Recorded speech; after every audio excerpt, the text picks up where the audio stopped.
Bonjour le Book Club, bonjour à France Schultes. J'ai acheté ce livre immédiatement en sortant de l'Expo Beaubourg, je me suis régalée.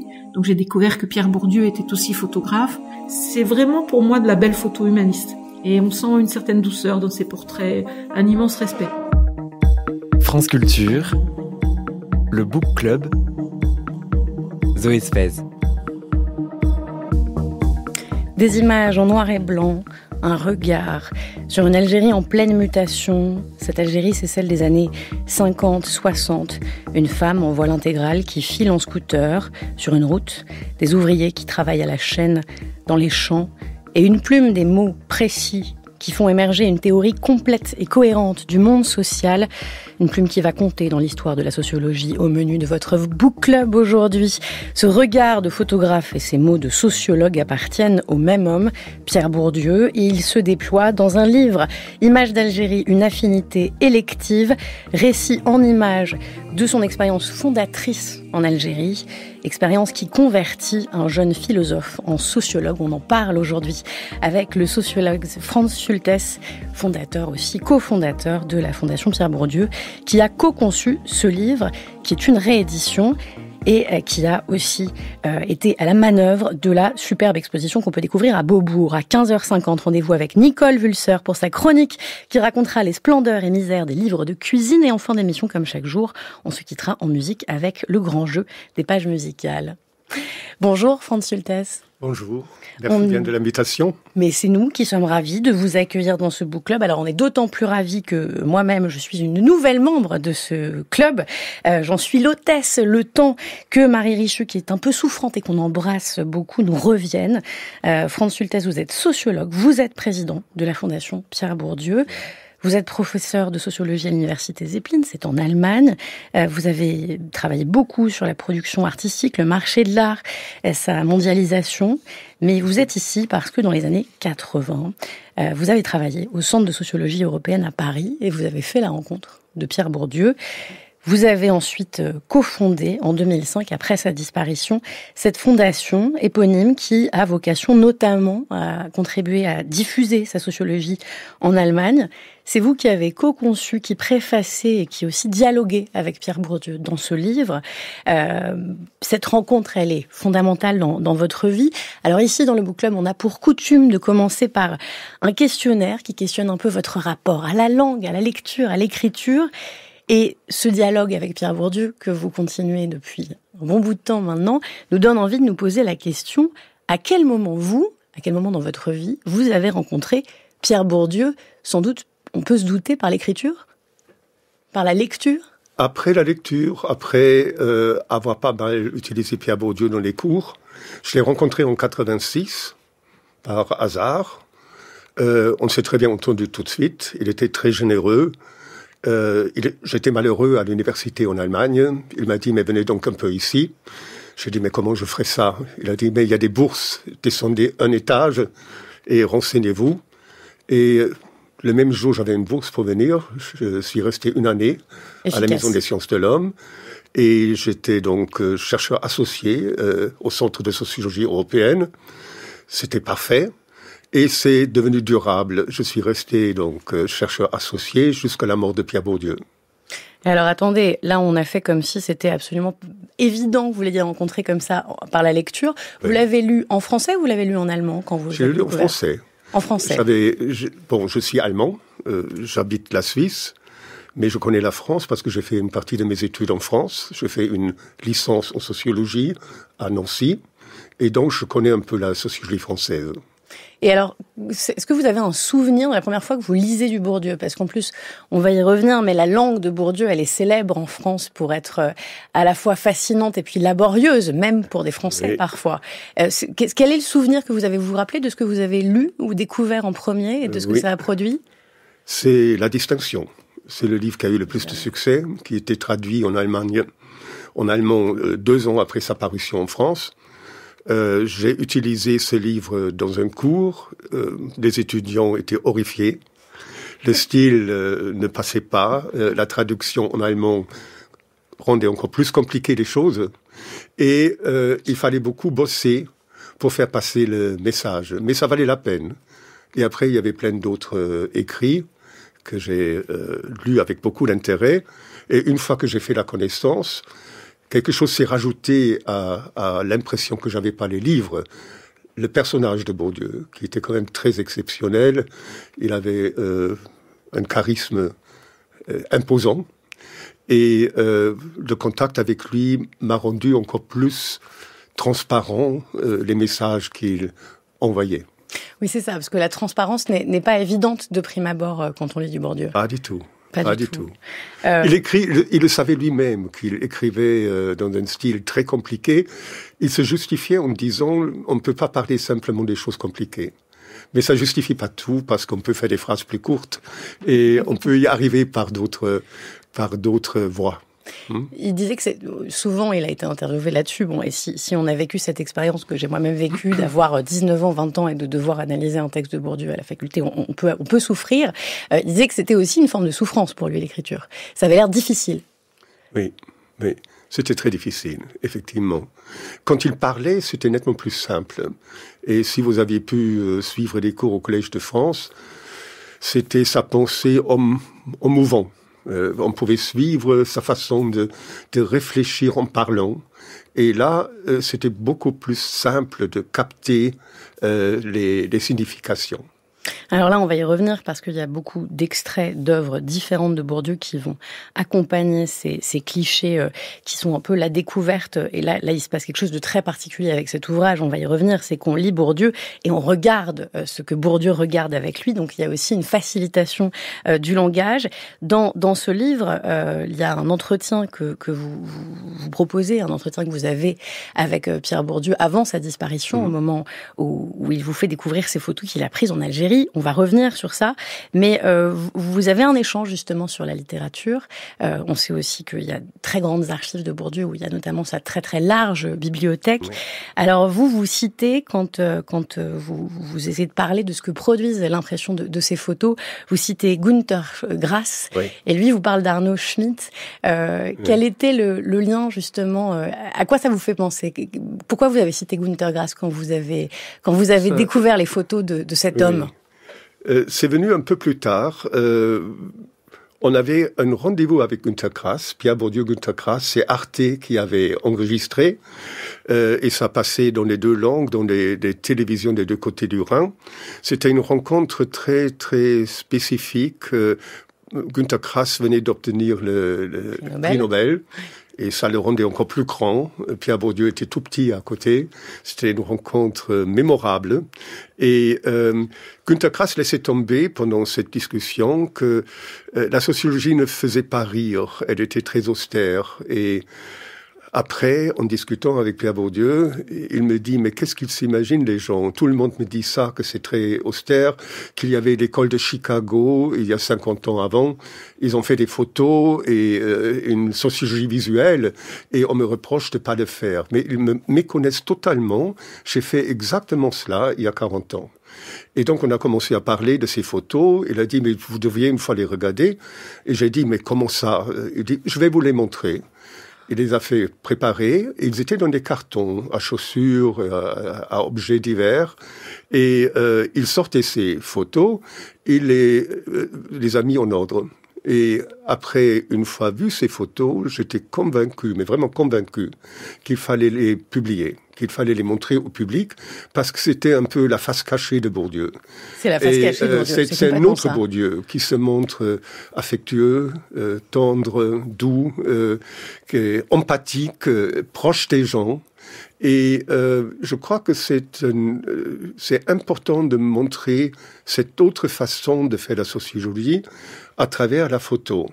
Et actuellement, donc au Centre Pompidou, on montre à la fois les photos qu'il a fait en 58 à 61 et les textes, les petits textes écrits à la main qui vont avec. Et pour rajouter cela, très important à retenir, les photos de Bourdieu ne sont pas des photos touristiques, ce ne sont pas des photos artistiques, esthétiques, ce sont des outils de travail. C'est un instrument, la photo, c'est un instrument, une méthode et un moyen de connaissance de faire la sociologie.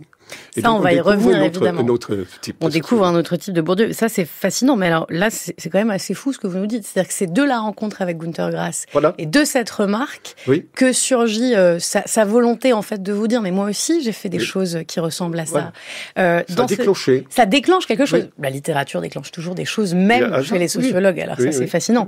Dans cette évocation de Günter Grass et dans cet entretien qui préside, en fait, à cet ouvrage, vous lui demandez s'il a tenu un journal pendant ces années algériennes. Et évidemment, c'est une question qu'on peut toujours se poser. On va en reparler de cette expérience de ce tout jeune Bourdieu qui est prof de philo en Algérie.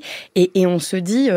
presque, quand on voit ces photos, ça aurait été magnifique qu'il écrive, qu'il ait une autre écriture que l'écriture académique. La tentation de la littérature, il n'y a jamais eu chez lui.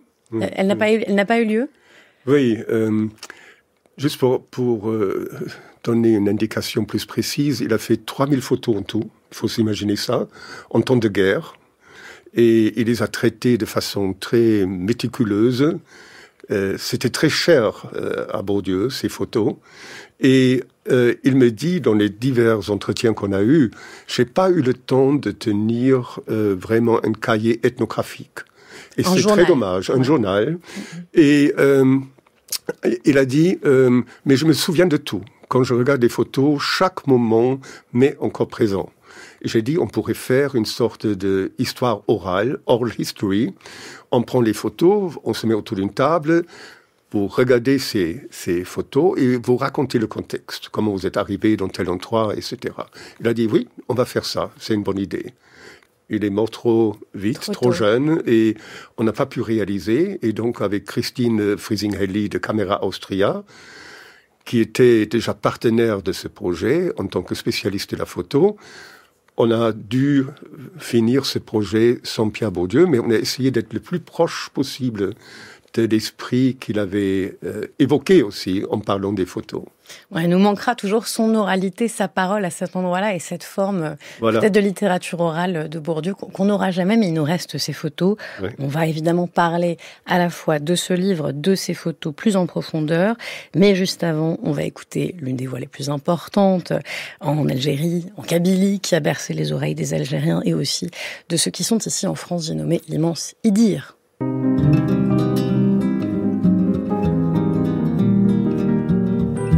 غمزون دي ظليم متيقظ مجرى الترى الشرق الغربي الطقير يذرم ويسمير يذرم ويسمير نكثر يضيع غردوح يا يمو غلط صغرى اشفي غثمو ثلطين ورصغين وفرمرا ورصغين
Le Book Club, Zoé Sfez.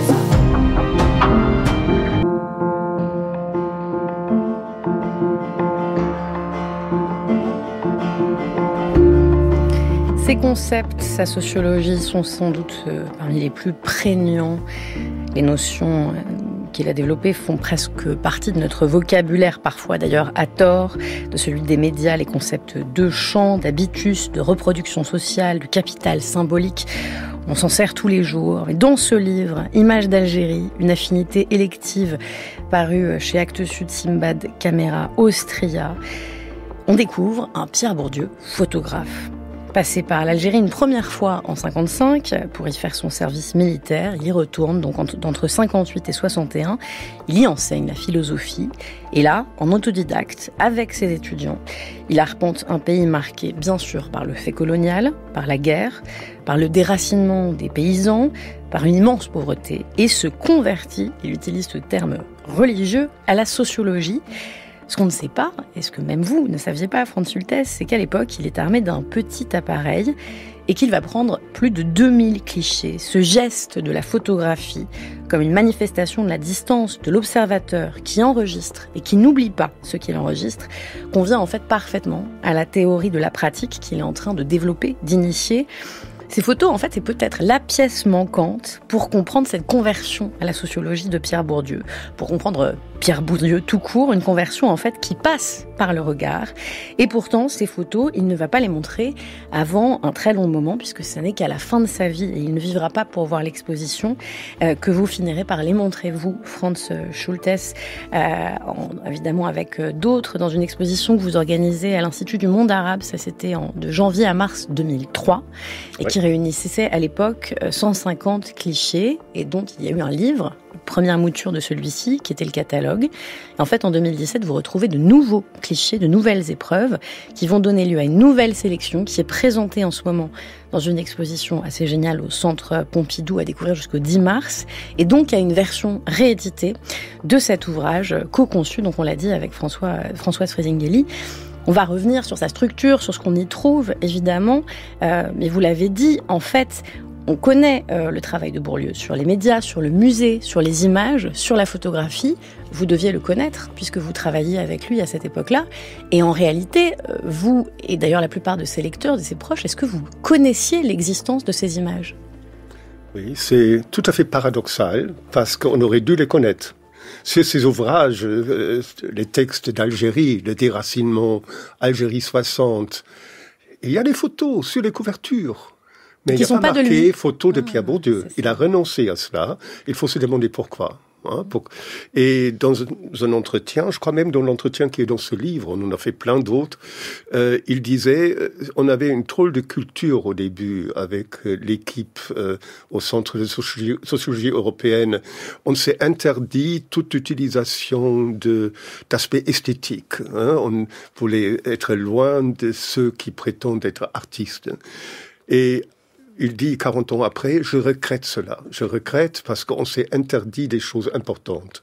Et l'ouverture qu'il a pris par rapport à des formes plus aussi personnelles pour lui de s'exprimer en tant que sociologue, c'est venu de la misère du monde. Parce que dans ce livre, il a utilisé des démarches qualitatives, proches des gens, à l'écoute des gens.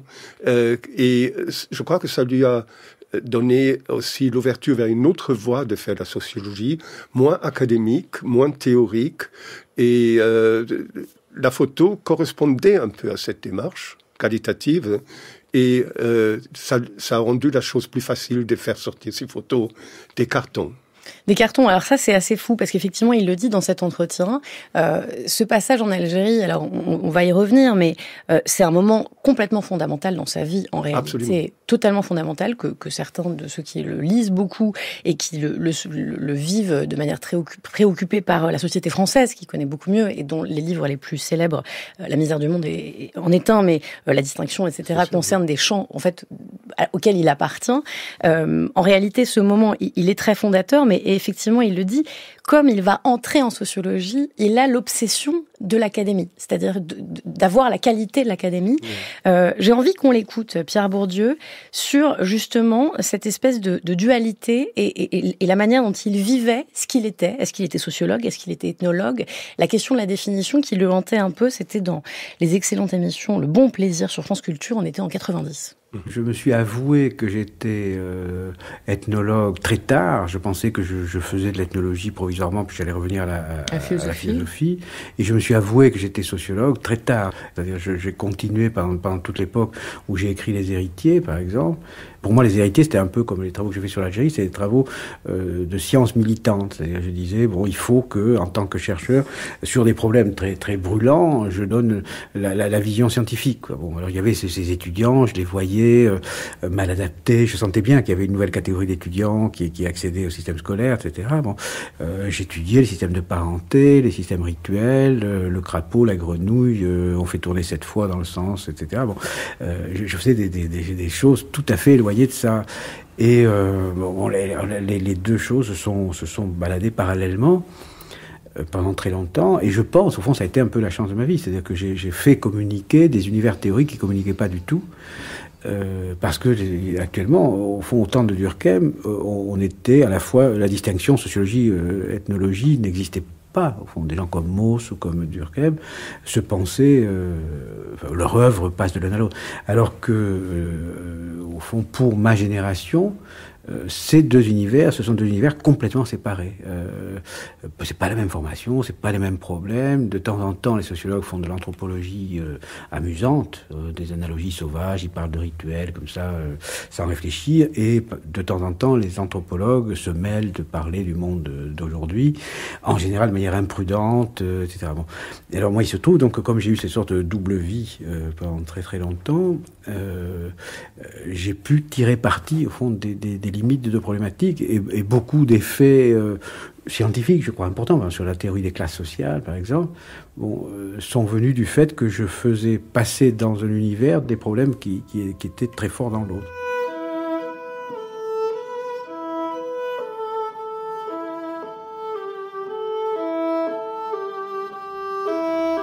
Franz Schultes, qu'est-ce que ça vous évoque, cette prise de parole de Bourdieu? On avait très envie d'entendre sa voix parce qu'il est avec nous, en fait, d'une certaine manière, et on parle de lui. Quand il parle justement de cette espèce de lui qui ne s'avoue pas ce qu'il est et de cette communication des disciplines, en fait, il arrive à un moment où la sociologie émerge et se vit comme une discipline autonome, et donc il y a cette espèce de réticence, de pudeur. On se raconte qu'on s'empêche d'aller faire autre chose.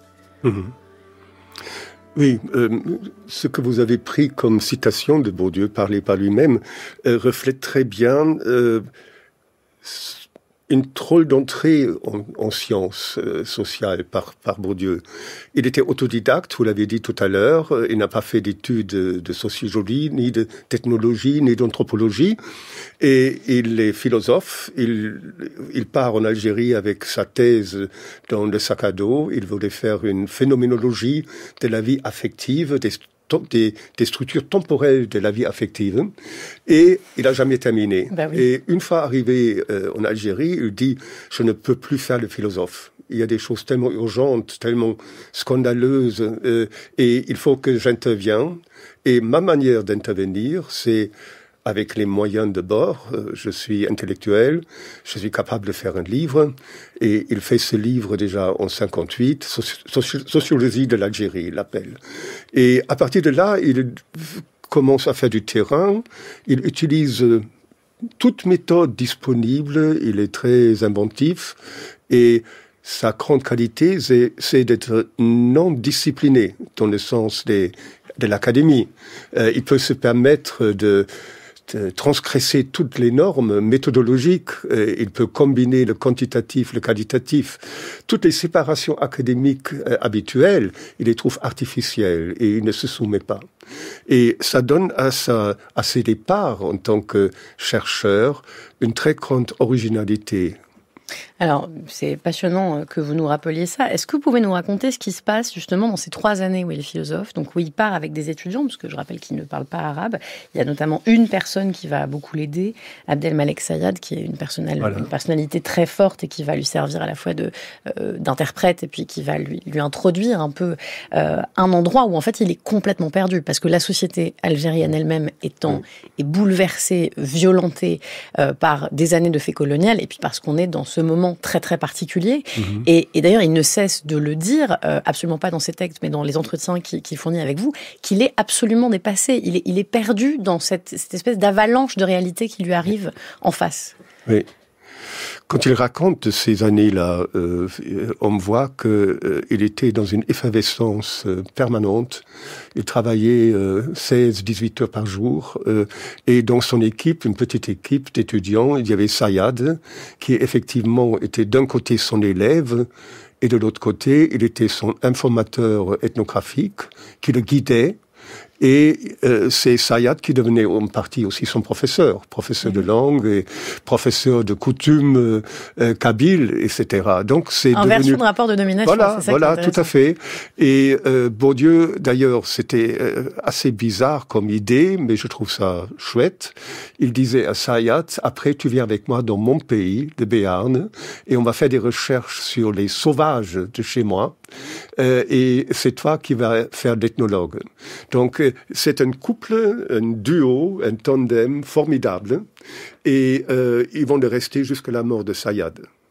Alors, où est-ce qu'ils vont exactement dans ces 3 années ? Qu'est-ce qu'ils font comme trajet ? On va revenir sur ces photos, mais elles traversent beaucoup d'endroits. Il y a évidemment beaucoup de photographies des bidonvilles, de lieux où on a parqué des paysans. Est-ce que vous pouvez nous raconter ce qui se passe en fait dans ces années-là en Algérie et quels trajets ils font, donc quelles photos ils prennent ? Il y a 2 terrains différents. Il y a d'un côté la démarche qu'il suit de l'INSEE. Il y avait un bureau de l'INSEE. Il a fait amitié avec des jeunes comme lui, il était jeune encore, chercheurs. Et c'était une complémentarité très intéressante. Les chercheurs de l'INSEE voulaient faire une recherche sur travail et travailleurs en Algérie. Bourdieu rajoutait le qualitatif, le théorique. Eux, ils avaient les chiffres, lui, il avait les lettres. Et c'était une complémentarité parfaite. Et ce groupe de chercheurs allait dans de différents endroits. Ils faisaient des analyses de budget de ménage. Bourdieu les suivait.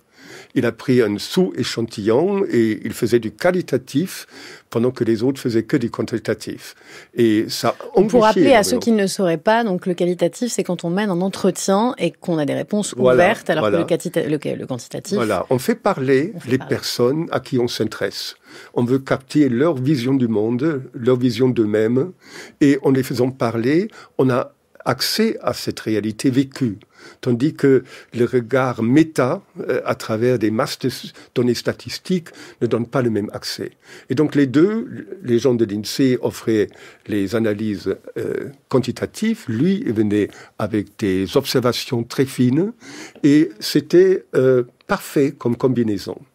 Alors, est-ce que vous pouvez nous parler de cet appareil photographique ? Parce que donc vous découvrez tard qu'il a ses photos, on va revenir exactement sur sa méthode, etc. Quel appareil photo il a ? Il vous en parle d'ailleurs. Oui, c'est une Icoflex, et c'était, comme il dit, le meilleur appareil qui existait à cette époque. Il est parti lui-même en Allemagne pour l'acheter avec son premier salaire de prof. Et donc, il voulait pas faire des petites photos touristiques, tout au contraire. C'était du sérieux, le meilleur matériel. Et avec cet appareil, il y avait une particularité qu'il faut rappeler. On a porté, l'appareil, on portait au niveau des nombrils. Et on regardait par le haut. Hein. Et donc, l'objectif était vers le haut. Et ça lui permettait de prendre des photos sans être vu. Parce que le geste habituel, prendre une photo, on se fait remarquer tout de suite. Tandis que là, il pouvait se promener et prendre des photos, en partie des photos volées, comme on les appelle. Ça veut dire, il ne demandait pas, est-ce que j'ai le droit de vous photographier? Mais il a pris ces photos pour témoigner de la réalité sociale dans ce pays. Alors, tous les jours, dans le Book Club, on prend une question d'un auditeur, d'une auditrice, et en l'occurrence aujourd'hui, c'est Aline qui a vu l'exposition, évidemment, au Centre Georges Pompidou, qui a découvert ce Bourdieu photographe, qui a des choses à nous dire et des questions à vous poser. Bonjour le Book Club, bonjour à France Schultes. J'ai acheté ce livre immédiatement en sortant de l'Expo Beaubourg, je me suis régalée, donc j'ai découvert que Pierre Bourdieu était aussi photographe, et même un grand photographe. Il y a bien sûr un aspect documentaire et témoignage essentiel dans ces images, comme par exemple les photos très éclairantes sur la façon dont on a parqué des milliers d'Algériens loin de leur habitat traditionnel. Mais en plus de ce qu'elle raconte, je trouve qu'il y a beaucoup de photos qui sont très belles d'un point de vue artistique. Celle, par exemple, où on voit une gamine assise par terre au milieu de nulle part, avant de découvrir en haut à droite de la photo la porte d'une de ses bâtisses, justement. Ou bien cette femme qui porte un baluchon sur le dos, qui est décentré sur l'image, et du coup on sent tout le poids de ce baluchon. Bourdieu a vraiment un instinct de cadrage, un regard ouvert, il est pas condescendant, il est vraiment, je trouve, à hauteur des gens. Et on sent une certaine douceur dans ses portraits, un immense respect. C'est vraiment pour moi de la belle photo humaniste, et en plus accompagnée d'analyses très pertinentes et très instructives. Pendant que je visitais l'expo, il y avait un groupe de très jeunes étudiants assis par terre avec leurs profs, d'une école ou d'une prépa d'art, je pense. Et c'était un des jeunes qui présentait aux autres l'expo. Et tout ce qu'il racontait était passionnant. J'aime bien cette idée que par la photo ou l'art en général, on attire des publics vers des domaines vers lesquels ils ne seraient pas attirés naturellement. Donc bravo et merci Monsieur Schultes pour cette expo remarquable. 2 questions. Est-ce qu'il existe des photos qui n'ont pas encore été montrées? Et est-ce que cette expo a des chances d'être diffusée plus largement en France? Merci pour vos réponses. Merci beaucoup pour vos remarques sympathiques. Effectivement, on ne montre qu'un petit échantillon de photos dans cette exposition. Peut-être, je sais pas, on n'a pas compté une centaine, sur 1400 tout qui existe encore. Au début, on avait trouvé en 22, 23. Non, il me les a donnés finalement en 99 et on les a utilisés pour la première fois en 2003. On avait 750 et il y a à peu près 7-8 ans, j'ai découvert dans les archives Bourdieu à l'université Condorcet encore 400 autres photos. Donc on arrive à peu près à 1200, 1100, 1200. Et les autres photos peuvent être visitées de façon digitale. Il y a des archives qui ont été digitalisées et on peut regarder toutes ces photos de cette façon. De cette façon, sur quel endroit? Sur quel site? Celui de la Fondation ou celui d'ailleurs? On mettra le lien sur celui de la Fondation et on mettra le lien sur la page de l'émission. Actuellement, donc, juste pour être clair, tout ce travail a été fait en coopération étroite avec Camera Austria. Christine Friesingheli était la spécialiste de la photo. Moi, je m'y connais pas du tout. Je suis sociologue et me connais un peu en ethnologie. Et c'était donc aussi un peu comme entre Sayat et Bourdieu, un tandem, ouais, voilà. Un tandem. Et ça marchait de façon formidable. Et maintenant, pour la photo telle qu'elle existe de ces jours, la version digitale est détenue, le copyright, par la Fondation, tandis que l'archive physique se trouve au Centre Pompidou et est gérée à la Bibliothèque Kandinsky. Important de le relever, évidemment, parce qu'en plus, la conservation de la photo, c'est un enjeu à part, justement, dans les musées. Absolument. Il aurait été passionné par les évolutions du statut de la photo, Pierre Bourdieu. Mais justement, vous le dites, on est sociologue. Alors, ce qui est fou dans ce livre, vous allez nous dire ce que vous avez choisi de mettre, c'est qu'on découvre, donc là, je crois, effectivement, 900 photos, quelque chose comme ça, 900 photos, 100 photos, pardon, et adjointes à des textes de Bourdieu sur l'Algérie, différents textes, puisqu'en fait, ce travail sur l'Algérie, il a été son travail de conversion, mais il a donné lieu à différents recueils, différents types de textes. Donc vous nous mettez des extraits. Ce qui est évidemment fou, c'est le dialogue entre ce texte, qui est parfois très aride, et on va le lire, et ces photos. Alors le dispositif, vous le dites, il a cet appareil qui donc fonctionne au niveau du nombril, qui lui permet de prendre des photos sans être vu. Et Aline le disait, bon, ce qui est fou, c'est qu'il y a un rapport documentaire. Il prend les photos de ce qu'il voit, parce que ce qu'il voit, à la fois le bouleverse, le terrorise, et parce qu'il sait aussi que le monde dont il est le témoin n'existera plus bientôt, en réalité. Et il y a aussi, évidemment, et c'est ça qui est bouleversant, c'est qu'on sent l'affect dans ces photos chez Bourdieu. Vous en parlez d'ailleurs, il prend des photos qui sont des photos qui ne sont pas nécessairement à visée documentaire, mais de personnages qui le bouleversent, notamment peut-être une photo dont on peut essayer de la décrire, des photos de petites filles, dont il nous dit avec ses tresses, elle pourrait être allemande. Oui, oui, il en parle un peu. Hein, il en parle un peu, dit ouais, comme dans le livre. Une petite Madone de Dürer, je ne sais plus à quel peintre il a pensé. Effectivement, le choix, comme vous dites, entre texte et photo était absolument nécessaire pour nous, et aussi pour Bourdieu, pour éviter d'être mal compris et qu'on dise Bourdieu se prend pour un photographe artistique. On a dit non, on va montrer à travers la présentation à la fois de l'expo et la présentation du livre que pour lui c'était un instrument parmi d'autres. Et la confrontation entre ces textes scientifiques avec les photos qui les accompagne. Il les a fait au même moment où il fait la description des centres de regroupement.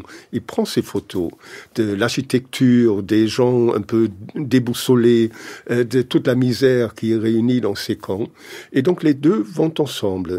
Et on ne voulait pas les déconnecter. Et on voulait en témoigner que c'était...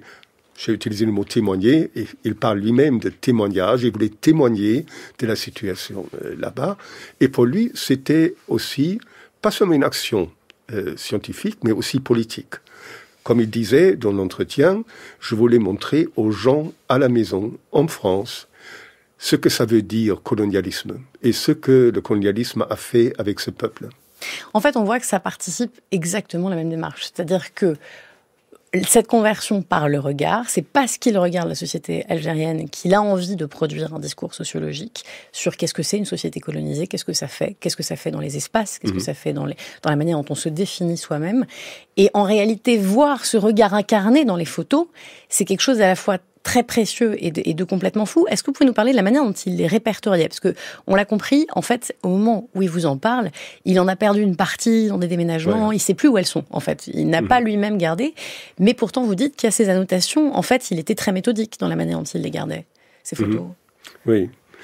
On était étonnés de l'entendre dire « Quand je les sors des caisses, ça m'arrive de temps en temps, je pleure presque, parce que ça me touche tellement. » Et de l'autre côté, de les laisser dans des cartons. Hein. Et cette contradiction, on a pu dénouer cette situation, le convaincant. J'ai beaucoup travaillé avec lui pour dire « Mais il faut les sortir, il faut pas se gêner. » Et alors il dit « Mais alors, amenez-les en Suisse, montrez-les d'abord là-bas. » J'étais à Neuchâtel, il y a un musée d'ethnographie, et il avait un peu peur de se montrer avec ce côté caché jusqu'alors, ici à Paris. En fait, il avait peur de montrer l'affect, c'est ça ? Aussi. Il avait peur de montrer l'émotion. Aussi, surtout d'abord, je veux pas être pris pour quelqu'un qui a la prétention d'être photographe artistique. Mais peut-être aussi ce côté quand même très affectif dont vous parlez, les photos d'enfants, les portraits de famille. Elles n'ont pas de valeur documentaire, celles-là, en fait. Non. En fait, c'est ça, c'est qu'il y a beaucoup de photos qui n'ont pas de valeur documentaire, qui, entre guillemets, n'apporteraient rien à sa démarche de sociologue, et qui pourtant sont là, et qui sont d'une beauté qui nous trouble. Oui. Absolument, oui. Et donc, on ne les cache pas. Ça veut dire, ils font partie de l'ensemble, mais malgré tout, cette construction d'un dialogue systématique, montage entre texte choisi et photos allant avec, c'était important comme principe de composition. Justement, on va lire un extrait du déracinement que vous juxtaposez justement à des photos. C'est très intéressant de voir la coexistence de cette langue bourdieusienne académique, et on comprend très bien qu'en fait, cette démarche de photographe va de pair avec cette démarche sociologique, puisque l'un des grands thèmes de ces travaux sur l'Algérie, et notamment du déracinement, c'est la manière dont on modifie l'espace, et dont l'espace social est modifié par le fait colonial.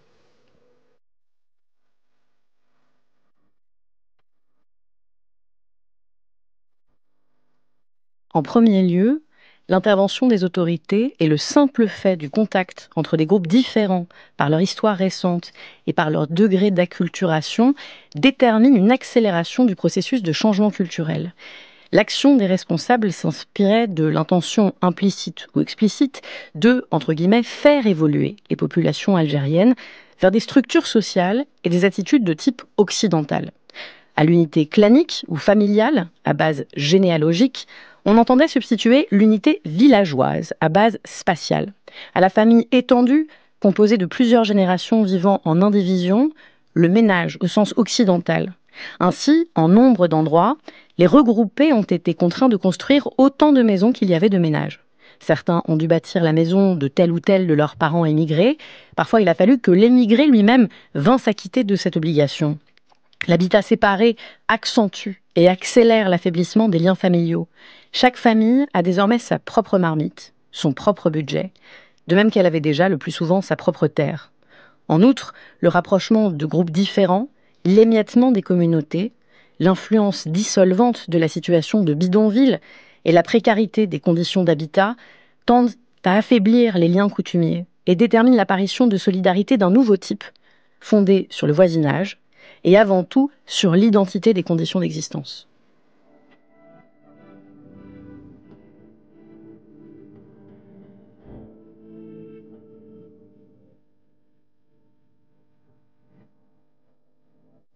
Bon, alors ça, quand on lit cet extrait du déracinement et qu'on découvre ces photos, alors nous sommes à la radio, c'est ça qui est beau. C'est-à-dire que nos auditeurs ne peuvent qu'imaginer ces photos, mais j'ai peut-être envie que vous nous décriviez quelques-unes des photos que vous avez mises en regard de ce type de texte. En fait, on comprend que sa manière à Bourdieu de comprendre ce que l'organisation de l'espace fait aux populations vient de son regard. Et c'est ça qui est magique dans cette face cachée, c'est qu'on surprend son émotion, mais on surprend aussi son regard qui est en train de comprendre et qui est en train de formuler sa sociologie. En fait, on le voit à l'œuvre par le regard qu'il porte sur ces lieux. Voilà, oui. Le titre d'un de ses livres, Le déracinement, pourrait être pris comme paradigme pour la compréhension de sa démarche. Il va d'abord analyser la maison kabyle traditionnelle. Il en découvre une qui a été détruite par la force coloniale. Il montre à quel point cette construction contient toute une cosmologie. Chaque chose a sa place et chaque chose a une signification. Et il y a des liens de généalogie entre les différents groupes et le colonialisme détruit tout cela. On va concentrer cette population dans des camps, regroupements, on les mélange, on ne tient pas du tout compte de la généalogie, et on leur donne des tout petites maisonnettes. Les femmes se trouvent isolées dans ces petites maisons, parce qu'avant, elles avaient leur place où elles pouvaient aller, à des fontaines, etc. Donc, il y a une destruction systématique par le colonialisme d'une culture. Cette culture est à moitié coupée en deux, clivée, comme dit Bourdieu. La culture est clivée, et il parle d'un habitus clivé qui va de pair. Et ces gens, touchés par ce déplacement violent, perdent le nord. Ils sont déboussolés, ils sont en démission déracinés. D'ailleurs. Il utilise le terme de démission. Il y a une démission d'eux-mêmes. Absolument, oui, oui. Et ils perdent aussi leur terre. Ils ne peuvent plus être paysans comme avant. Ils commencent à se vendre comme ouvriers agricoles pour faire survivre leur famille et tout. Ça veut dire il y a, comme Bourdieu le dit, un clash de civilisations. Il y a vraiment deux civilisations incompatibles qui se rencontrent. L'esprit occidental, le capitalisme occidental, le travail salarial, tout ça n'existait pas. C'est pas une économie monétaire.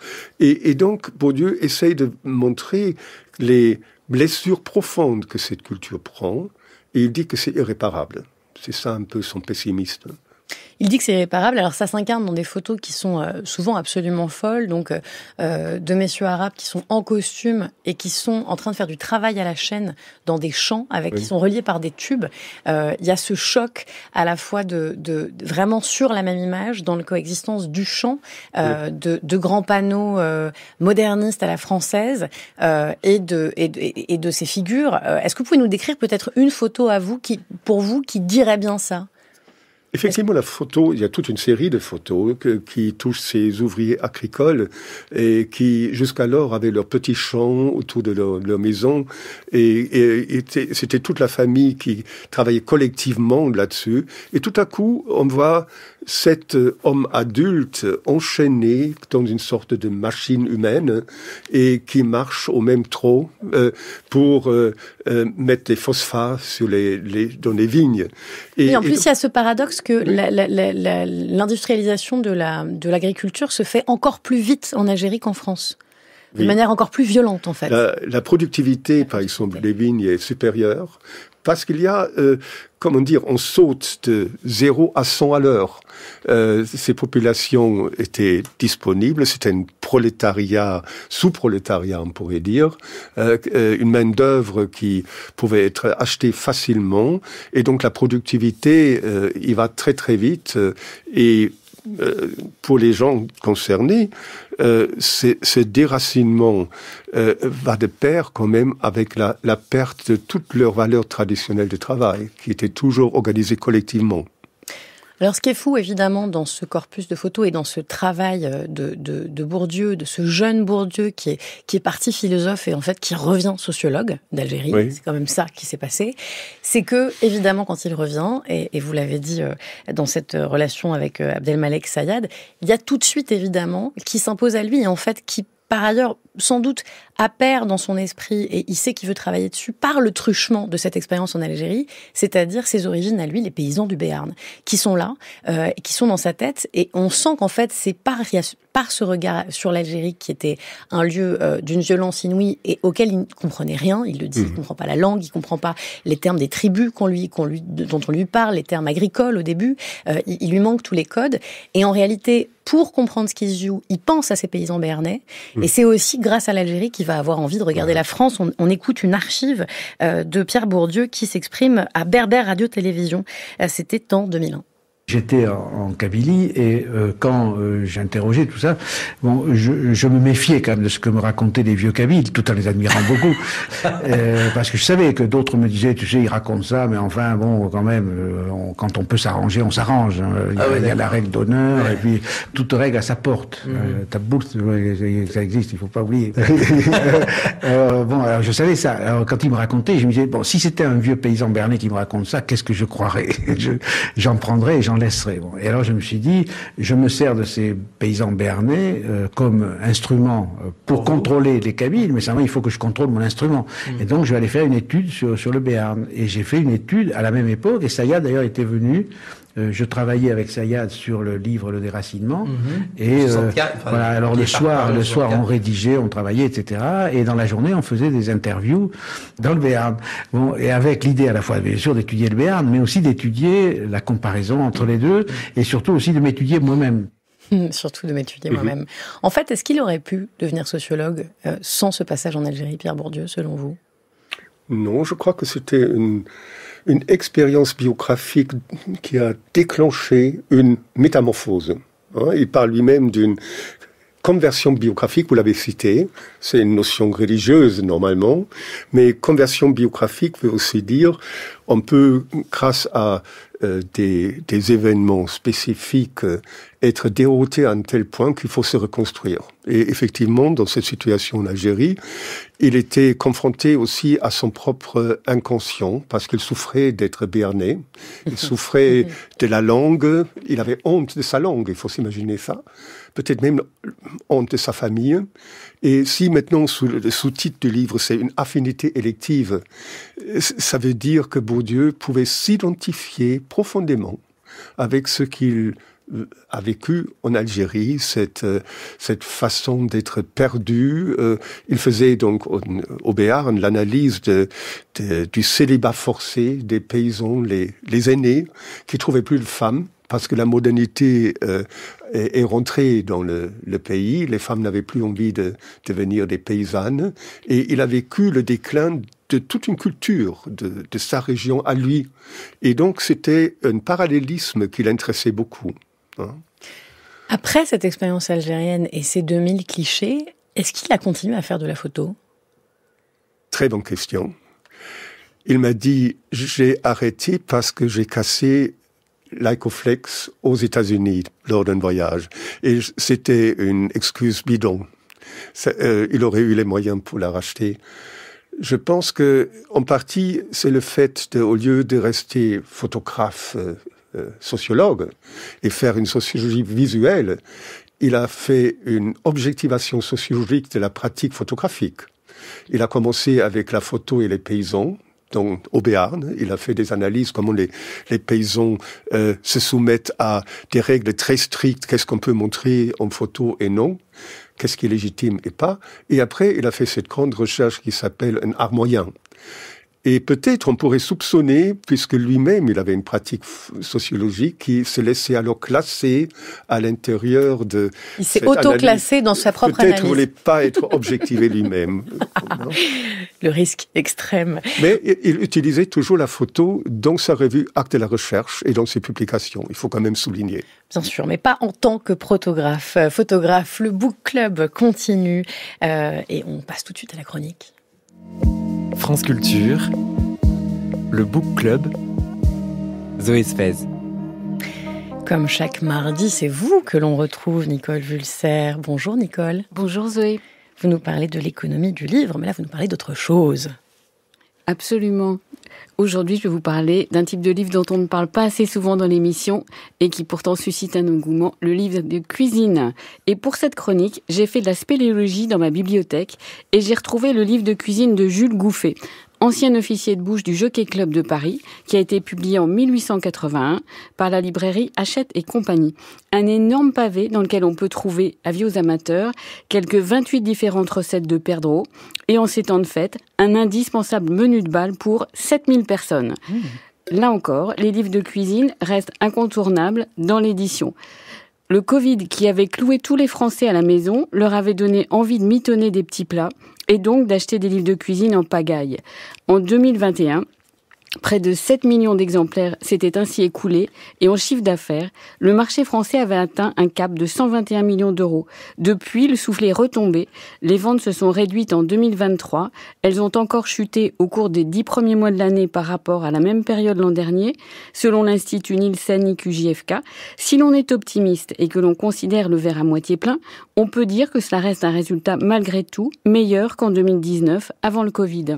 Alors, quels sont les livres de cuisine qui se vendent le mieux, Nicole? Et est-ce qu'il y a de vrais triomphes en librairie de livres de cuisine? Oui, absolument. Je prends 2 exemples. Simplissime. La série des ouvrages signés par Jean-François Mallet reste sans doute le plus spectaculaire. Depuis 2015, ce chef a décliné une centaine d'ouvrages à la portée de tous, selon un concept invariable. Proposer une recette simple et rapide, utiliser au maximum 6 ingrédients, les prendre tous en photo sur la page de gauche et les montrer le résultat forcément alléchant sur la page de droite. Hachette, son éditeur, en a déjà vendu 6 millions d'exemplaires en France et à l'international. Et là, pour Noël, Jean-François Mallet sort un nouveau simplissime, les recettes au Airfryer Ninja, du nom de la marque de la friteuse sans huile, avec qui l'éditeur a signé un partenariat. L'ouvrage est tiré à une bagatelle de 80 000 exemplaires. Dans un domaine très différent, celui des beaux livres de chef, Yota Motolenghi occupe une place tout à fait particulière.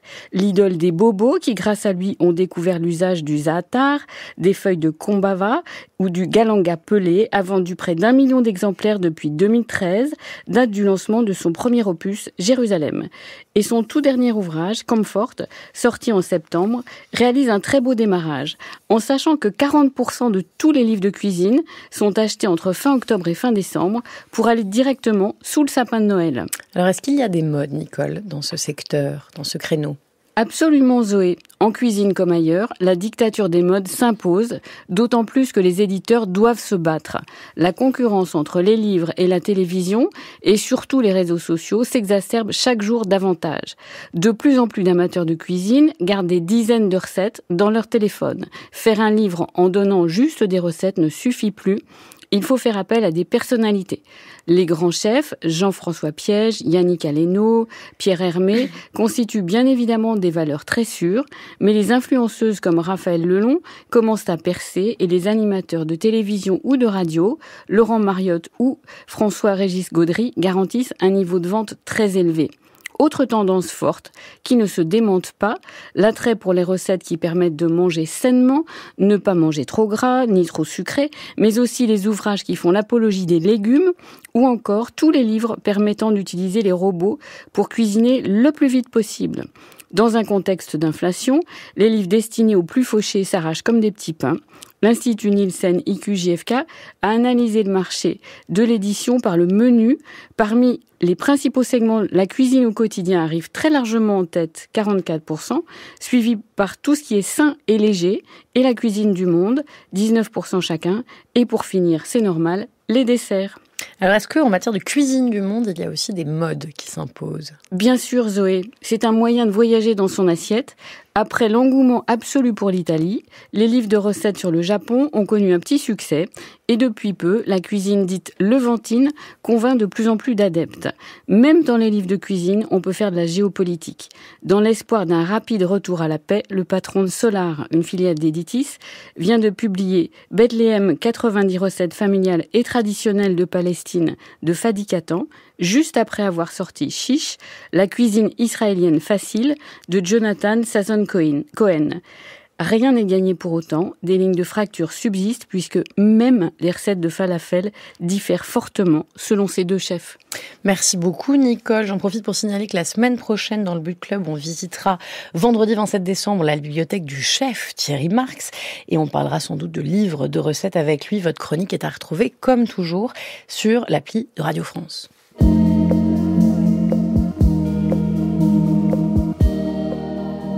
En fin d'émission, comme chaque jour dans le Book Club, on joue à notre grand jeu des pages musicales. On va chercher des citations musicales dans les livres grâce aux suggestions que vous nous envoyez, auditeurs, auditrices. Aujourd'hui, en écho avec cette découverte bourdieusienne de l'Algérie, c'est Bruno qui a déniché une belle page musicale dans le livre très personnel de Dorothée Myriam Kellou, un récit, un essai, Nancy Kabylie. Ça vous inspire fatalement. Franz Schultes, c'est paru chez Grasset en 2023.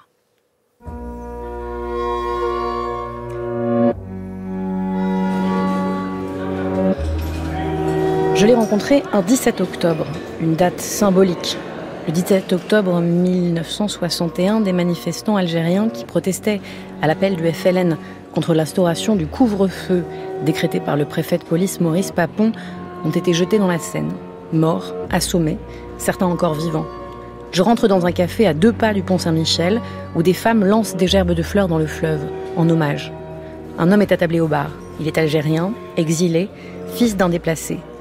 Son village a été détruit par l'armée, son petit chien tué à bout portant devant ses yeux, sa montagne brûlée au napalm. Reda vient de découvrir l'histoire de son père. Il me la raconte, en touillant nerveusement son café. J'écoute son récit. Il approche sa main, me caresse le poignet. Je suis accrochée. Je veux sortir de l'imaginaire du camp, faire disparaître les barbelés. Il le désire aussi. Il approche ses lèvres, je ferme les yeux. Mon amoureux s'appelle Reda. La vie me bénit. Je me réveille au son de Cheb Hasni, le roi de la chanson sentimentale, sur fond de rythmique rail. Reda me traduit. Technique,